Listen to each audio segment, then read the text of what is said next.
Movie scenes that reveal the truth. We have 47 cases and 8 deaths as of 5 this afternoon. It's a weekend. These numbers might be low. People are staying home for a couple of days to see if they get any better. So at this point, I think we have to believe this is respiratory. Maybe fomites, too. What's that, fomites? It refers to transmission from surfaces. The average person touches their face 2,000 or 3,000 times a day. 2,000 or 3,000 times a day?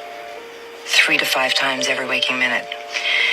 In between, we're touching doorknobs, water fountains, elevator buttons, and each other. Those things become fomites. Is this something we want to release to the press, respiratory and fomites? And how's the public going to react to that? It's hard to say.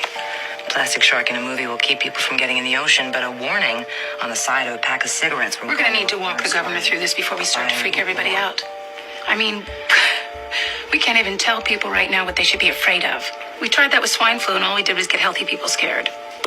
It's the biggest shopping weekend of the year. I think we need to consider closing the schools down. And who stays home with the kids? People that work at stores, government workers, people that work at hospitals. When will we know what this is? What causes it? What cures it? Things that keep people calm. What we need to determine is this. For every person who gets sick, how many other people are they likely to infect? So, for seasonal flu, that's usually about 1. Smallpox, on the other hand, it's over 3. Now, before we had a vaccine, polio spread at a rate between 4 and 6.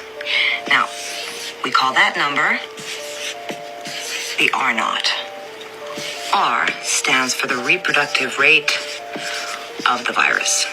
Any ideas what that might be for this? How fast it multiplies depends on a variety of factors.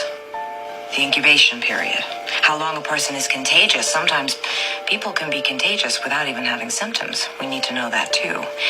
And we need to know how big the population of people susceptible to the virus might be. So far, that appears to be everyone with hands, a mouth, and a nose. Once we know the R0, we'll be able to get a handle on the scale of the epidemic. So it's an epidemic now. An epidemic of what?